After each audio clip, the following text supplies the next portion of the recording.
Welcome to my channel education with focus और मैं हूं आपका मेंटोर सत्येंद्र भंडारी। जैसा कि आपने पिछले वीडियो में देखा कि हम बोर्ड एग्जाम 2023 का सॉल्व पेपर कर रहे हैं मैथमेटिक्स क्लास 10th का, और अभी तक हम 1 और 2 नंबर में पूछे गए सवालों को हल कर चुके हैं। जो हमारे पास क्वेश्चन है वो है 4 नंबर के सवालों को कैसे करके हम हल करेंगे। तो चलिए ज़्यादा समय ना गवाते हुए स्टार्ट करते हैं आज की सीरीज। इसका हमारा है 17 क्वेश्चन 4 मार्क्स में पूछा गया है। अब यहाँ पे ध्यान दीजिए कि हमारे पास क्या है कि निम्नलिखित समीकरण युग्म को हल कीजिए। अब ये हमारे पास 2 चरों वाली रेखीय समीकरण से पूछा हुआ है। यदि हम देखेंगे कि 2024 का जो हमारा सिलेबस है उसमें ये वाला पोर्शन हट चुका है, ये रूट वाले जो क्वेश्चंस थे वो हमारे हट चुके हैं, पर हम इसको हल कर रहे हैं जिससे इन सवालों में जो हमारे पास u, v और x, y में समीकरण बनती है जो हमारे पास अभी भी हैं उनको हल करने में मदद मिले। तो 2 इक्वेशंस दे रखी हैं जिन्हें हमें हल करना है। तो चलिए स्टार्ट करते हैं। देखिए हमारे पास ये दिया हुआ है और मैं कुछ पहले से हल कर चुका हूँ, जैसे आप जानते ही हैं मेरे को। तो 1/x बराबर, क्योंकि अपॉन में हमारे पास कभी भी चर नहीं होने चाहिए, तो 1/x बराबर u ले लिया और 1/y बराबर v, क्योंकि 1/x 1/ इसमें भी है तो 2u plus 3v is equal to 2 और 4u minus 9v is equal to -1। अब दोनों में देखिए कि हमारे पास कोई भी ऐसी स्थिति नहीं है जो एक जैसी हो। तो मैंने क्या किया कि इस 3 को 9 के बराबर करने के लिए इसको कितने से गुणा कर दिया, 3 से, 3 3 9 हो जाएगा। तो हमारे पास समीकरण 3 को 3 से गुणा किया और 4 से जोड़ दिया, अर्थात जो चौथी समीकरण है उसके साथ जोड़ दिया। तो यहाँ पे हमारे पास क्या हो जाएगा, 3 दूनी 6u और 3 3 9 और 2 3 6, ये हो गया। अब इस समीकरण के साथ इसे हमें जोड़ना है, देख रहे होंगे आप। तो हमने इसको जोड़ा है, यहाँ पे प्लस करते समय इनके साइन चेंज नहीं होते। तो ये भी 9v है और ये भी 9v, एक प्लस और एक माइनस का, तो ये हो गया। दोनों के साइन एक जैसे हैं तो यहाँ पे हमारे पास क्या हो गया, 10u इज इक्वल टू 5 हो जाएगा। आप देख सकते हैं अब u इज इक्वल टू क्या हो जाएगा, 5/10। इससे इसको काटें तो कितना हो जाएगा, 1/2। यहाँ पे लिख देते हैं कि u बराबर 1/2।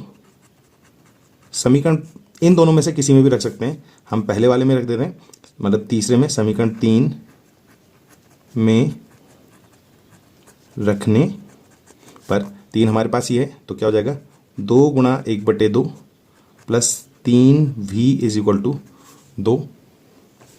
इस 2 से ये कटा, यहाँ पे 1 बचा प्लस का, इधर जाकर के क्या हो जाएगा, माइनस। तो 3v इज इक्वल टू 2 - 1, तो 3v इज इक्वल टू 2 में से 1 गया 1, एंड v बराबर हमारे पास क्या हो गया, 1/3। अब यदि u और v हमें दिया होते ऊपर क्वेश्चन में तब तो हमारा आंसर यहीं पे हो जाता, परंतु ना ही u दिया है और ना ही v, हमें x और y के मान निकालने। तो 1/x बराबर हमने देखिए क्या लिया, 1/√x बराबर हमारे पास क्या है, u, और u का मान हम निकाल चुके हैं 1/2। हम दूसरी साइड 1/y को कर लेते हैं, 1/√y इज इक्वल टू हमारे पास है v और इसका मान है 1/3। क्रॉस मल्टीप्लाई हो जाएगा तो √x इज इक्वल टू हो गया 2, और रूट हटने पर क्या हो जाता है, इधर की तरफ साइड स्क्वायर हो जाता है। तो x बराबर 2 का वर्ग, और 2 का वर्ग होता है 4। यही चीज़ यहाँ पे भी करेंगे, क्रॉस मल्टीप्लाई। तो √y बराबर 3 और y का रूट हटेगा तो यहाँ पे स्क्वायर हो जाएगा, 3 का स्क्वायर और 3 का स्क्वायर क्या हो जाता है, 9। तो x की वैल्यू आ गई हमारे पास 4 और y की जो वैल्यू है वो आ गई हमारे पास 9। ये हमारा आंसर हो जाएगा। इतने ऊपर से हमारा क्वेश्चन पेपर में अब नहीं आएगा इस साल से, परंतु यहाँ से जो क्वेश्चन बना हुआ है ये सवाल हमारे पास इस प्रकार से आ सकते हैं एक्स वाई के उसमें। तो सवाल वही है, बस हमारे पास ये वाला पोर्शन हट चुका है जिससे कन्फ्यूजन ज़्यादा हो जाती थी बच्चों के अंदर कि कैसे करके इन सवालों को करें।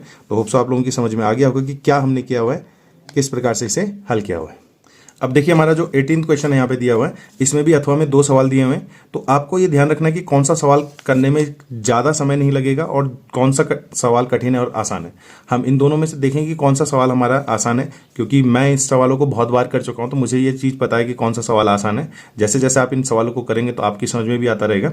तो इसमें हम इस वाले क्वेश्चन को कर रहे हैं कि 3 वर्ष पूर्व रहमान की आयु का व्युत्क्रम और अब से 5 वर्ष पश्चात आयु का व्युत्क्रम का योग 1/3 है, उसकी वर्तमान आयु बताइए। केवल रहमान के बारे में हमें पूछा गया है, तो जब भी इस प्रकार के सवाल आते हैं तो हम उसको क्या करेंगे, जो पूछा गया है उसे मान लेंगे। तो क्लियर हो गया।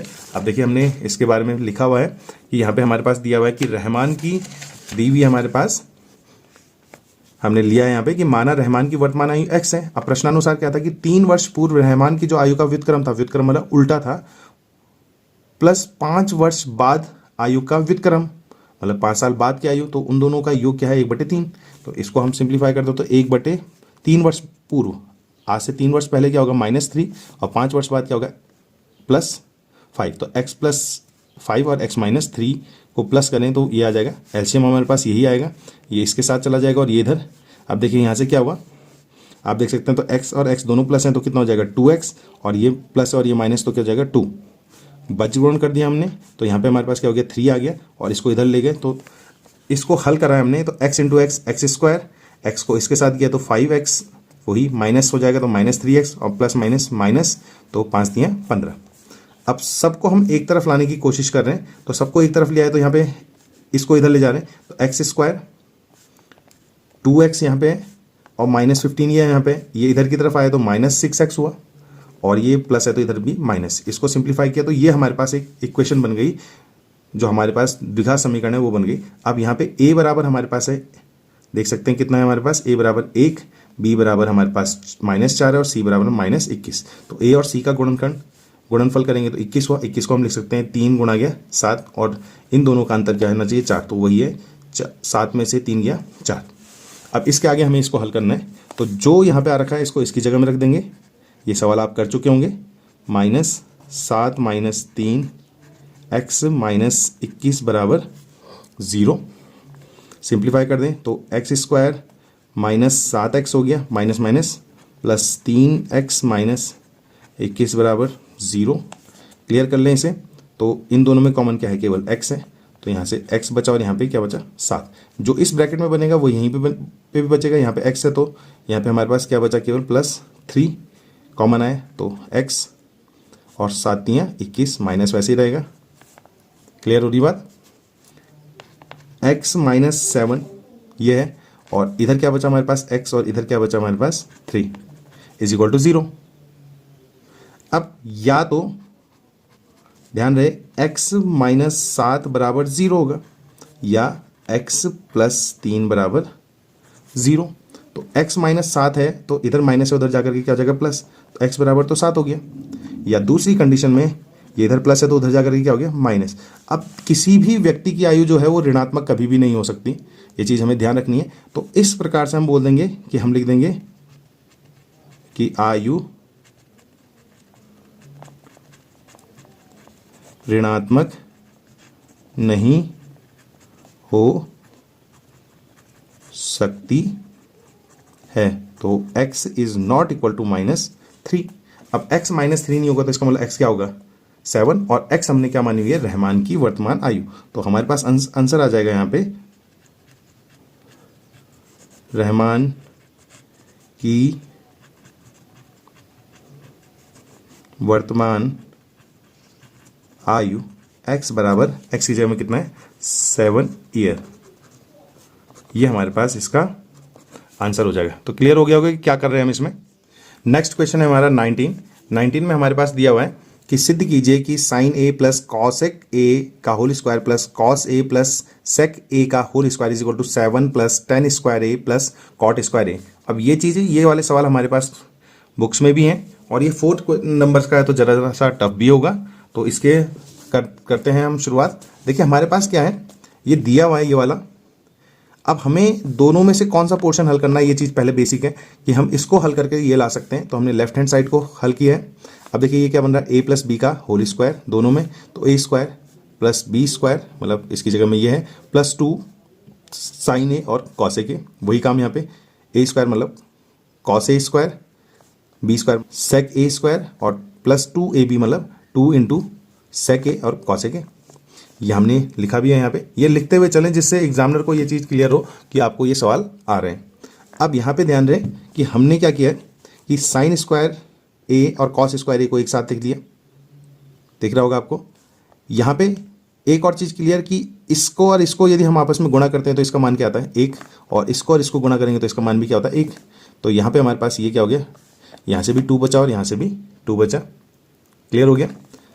अब जो चीज़ें हमारे पास बची हुई हैं इसकी जगह में होता है 1, पीछे का 2 भी ले लेते हैं और उसके पीछे का 2 भी। कॉसेक ए हमें टेन और कॉट में अपना वैल्यू निकालनी है, तो कॉसेक और उसमें नहीं, तो कॉसेक स्क्वायर थीटा जो हमारे फॉर्मूला है उसको ध्यान रखना है। तो कॉसेक स्क्वायर थीटा होता है हमारे पास 1 प्लस कॉट स्क्वायर थीटा, और sec square theta is equal to होता है हमारे पास 1 प्लस टेन स्क्वायर थीटा। तो इनकी वैल्यू रख देते हैं। तो यहाँ पे हमारे पास हो गया 1 प्लस कॉट स्क्वायर थीटा और प्लस इसी प्रकार से 1 plus tan square theta. Theta की जगह में ए है, तो ये ज़रा क्लियर कर लेते हैं, ये ए है।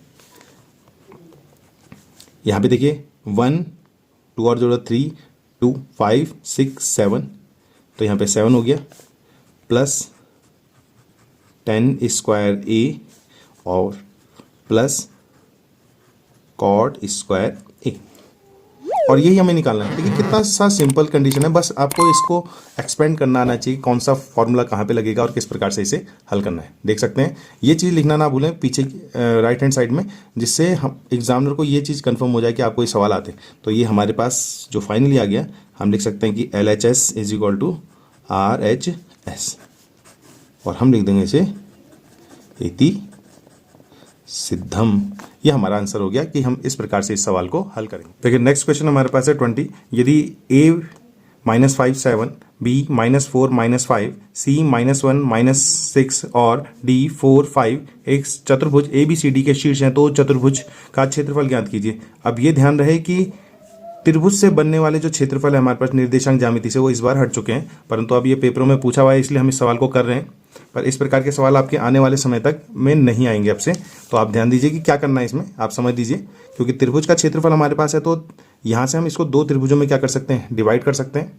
ABCD के हमने निर्देशांक लिख दिए। अब त्रिभुजों का लिखा हुआ है कि विकर्ण AC को मिलाने पर दो त्रिभुज बनते हैं, और त्रिभुज का क्षेत्रफल होता है 1/2 x1 y2 - y3 plus x2 y3 - y1 plus x3 y1 - y2। अब यहाँ पे ध्यान रहे, जब हम ABC ले रहे हैं, ABC, तो ये 1 1, ये 2 2, ये 3 3 वाले हो गए, तो इनकी वैल्यू मैंने यहाँ पे पुट कर दी है। अब इसको सिंप्लीफाई कर लें, तो 1/2 तो अपनी जगह पे ऐसे ही रहेगा। यहाँ पे हमारे पास -5 हुआ, इंटू 6 में से 5 गया 1 हो गया, प्लस -4 हो गया, ये दोनों ही माइनस हैं, तो ये भी हमारे पास कितना हो जाएगा -13 और प्लस -1, और ये दोनों प्लस हैं, तो ये यहाँ पर 12। क्लियर? और सिंप्लीफाई कर दें तो 5 1 जा 5, तो ये -5 हो गया, प्लस माइनस माइनस प्लस हो गया, और 13 × 4 होता है हमारे पास 52, और यहाँ पे ध्यान रखिए ये प्लस माइनस माइनस, तो ये कितना हो गया 12। 1/2, ये दोनों माइनस हैं, तो -17 और प्लस 52। 52 में से 17 यदि हम माइनस करें तो ये हो जाएगा 1/2, और इसको हम इतना ही रहने देते हैं क्योंकि अभी हमें और भी हल करना है। तो 52 में से 17 हमने माइनस किया, तो यहाँ पे हो गया 35। ये पहला आ गया हमारे पास। दूसरे में भी हमने वही लिया हुआ है कि ACD दैट्स A, यहाँ पे हमारे पास ACD, ये 1 1, ये 2 2 और ये 3 3 वाले हो गए। तो हमारे पास देखिए 1/2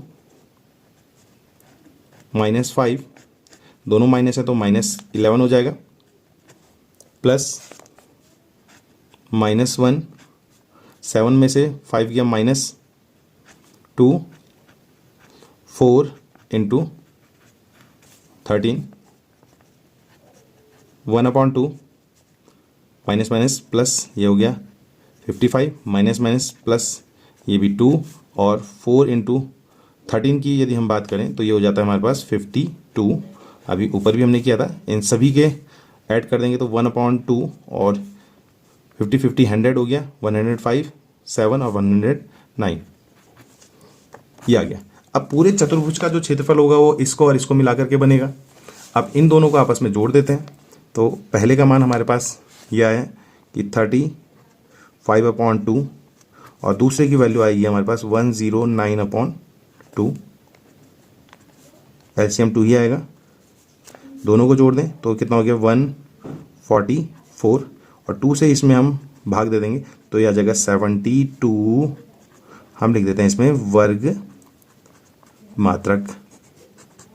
तो ये इसका आंसर आ जाएगा कि हम किस प्रकार से इन सवालों को हल करेंगे। ये सवाल हमारा उस श्रेणी में है जिसमें हमारे पास त्रिभुज का क्षेत्रफल निकालना, और त्रिभुज का क्षेत्रफल वाला जो पोर्शन है हमारा अब 2024 के पेपरों से नहीं आएगा, पर ये पेपरों में पूछा गया था, तो इसलिए मेरा फर्ज बनता है कि आपको इन सवालों से अवगत कराना कि कैसे करके इनको करें। और आज की श्रृंखला का जो हमारा लास्ट क्वेश्चन है 21, क्योंकि 4 मार्क्स में ये पूछा गया है, 5 मार्क्स की जो सीरीज है वो हम बाद में बनाएंगे इसमें, कि एक खिलौना त्रिज्या 3.5 सेंटीमीटर वाले एक शंकु के आकार का है जो उसी त्रिज्या वाले एक अर्धगोले पर अध्यारोपित है। एक शंकु है जिसके नीचे से अर्धगोला है इस प्रकार से।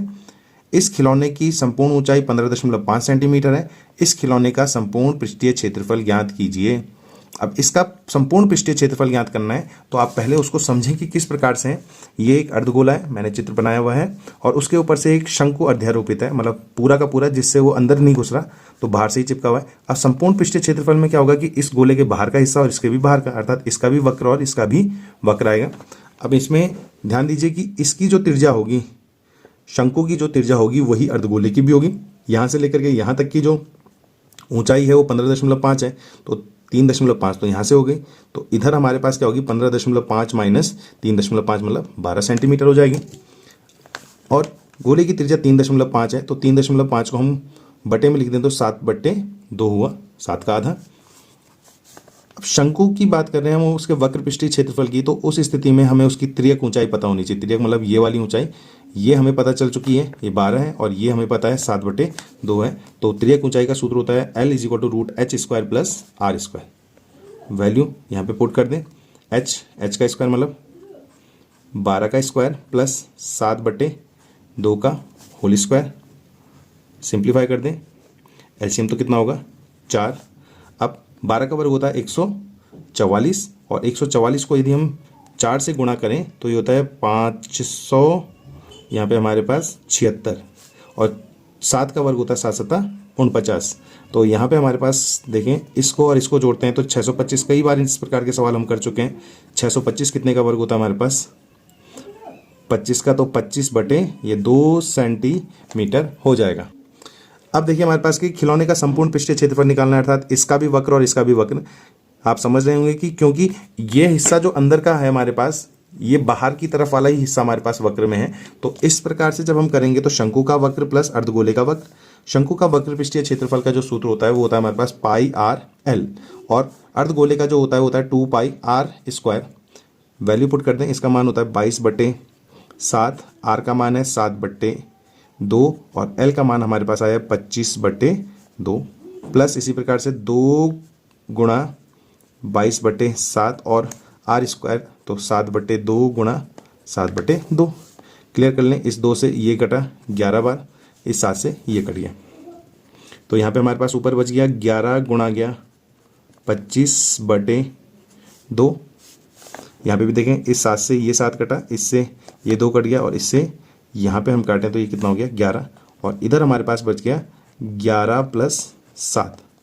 अब 11 का पहाड़ा 25 के उसमें पढ़ें तो हम 25.250 और 25 से कम 25, तो ये हमारे पास हो गया 275/2 प्लस 11 7 77 हो गया।